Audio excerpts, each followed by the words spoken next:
I thought if there's any series of moves at all that lead to checkmate, I didn't know there's any exception to that. Because once you start making exceptions to that, then it's... Anyway. We get to play a Deceiver Gambit here. Life's good again. Life is good again. I'll put on these. I don't know. They were right next to me. I don't know where the main Gambit glasses are right now. Okay, my opponent actually played a pretty solid line here. C3 is actually really smart, so that the bishop has a route home. Okay, but he's not. We're not at that level yet. The point of the Deceiver Gambit, as we don these Gambit glasses. So H4, bishop here, G5. You have a route home. You never played E3, so it's actually a little... What happens if, like, all of that happens? Knight. So my other option is just, like, to play G5 and to just kind of force this. I think there's a lot of sense to just transposing into something I know. Maybe this was good to, like, run them over with the pawns. But this is a fun gambit because we're putting a lot of pressure on this bishop and we're running it out of squares at the same time. So you have to play H3. You have to play H3, and you can't play H3 and bishop H2 in one turn. As soon as you play H3, then I take it. And this is the most, like, underrated idea at literally all levels of chess. At all levels of chess. Just pressuring the bishop and threatening to trap it at the same time. Because H takes G3 can be a pleasant capture. Those are solid pawns, and the rook opens up. But F takes G3 sucks. And it sucks even more than you think it sucks. Because then I play, like, here and here. And you gotta go king f2. That's literally, like, the only way to defend this pawn. That's the point of the Deceiver Gambit. We go e5.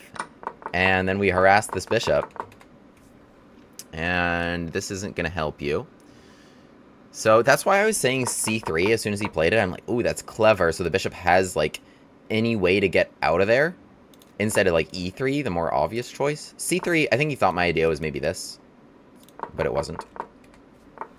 So knight d2, so this feels like, so h4, take, d5, take, press X to doubt. What's the plan here? Where are you going?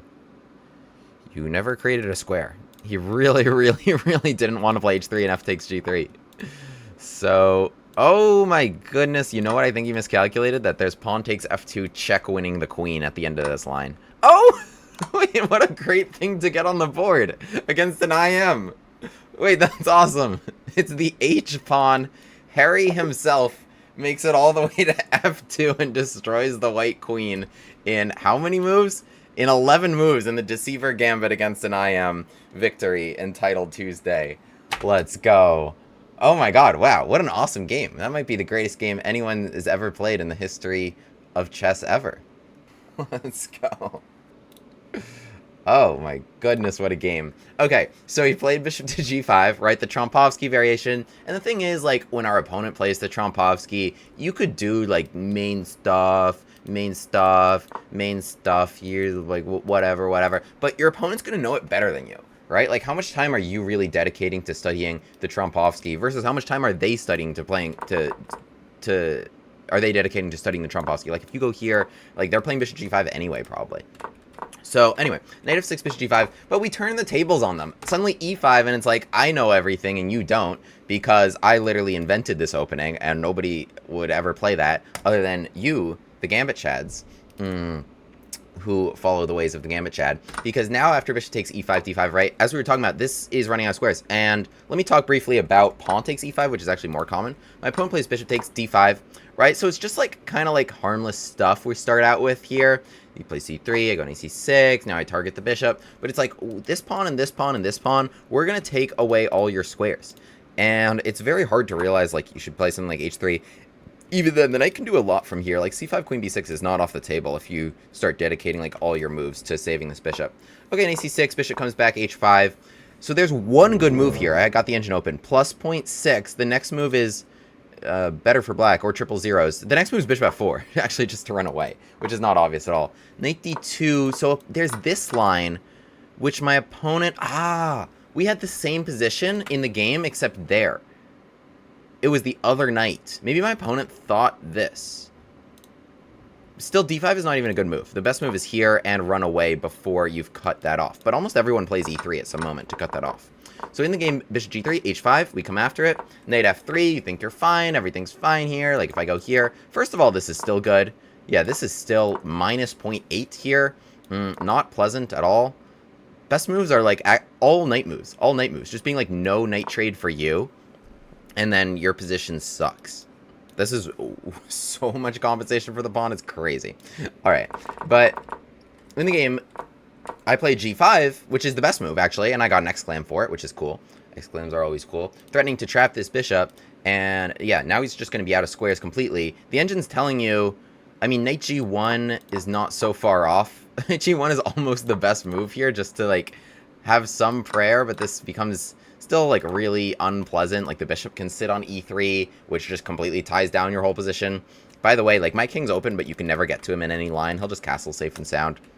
So, yeah, really unpleasant things for white. Otherwise, that is the top choice, but it really... what do you do here? Here in king d1. Not good stuff. Not good stuff. Unless you want to play king f2, in which case you'll probably have worse stuff. So, in the game, knight fd2, which was a try. It was a try trade.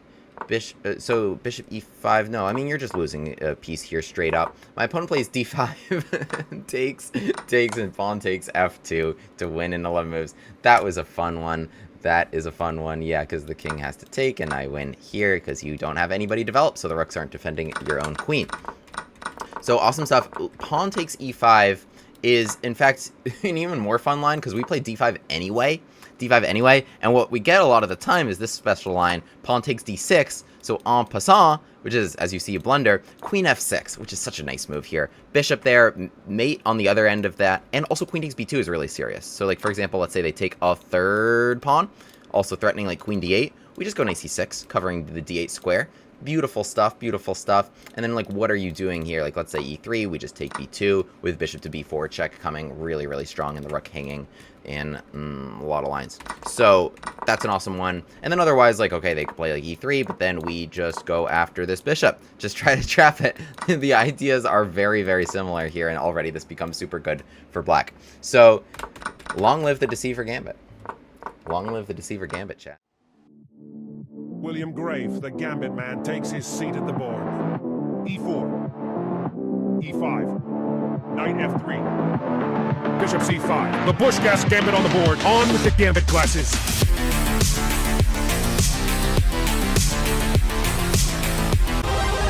Hero pawn unlocked.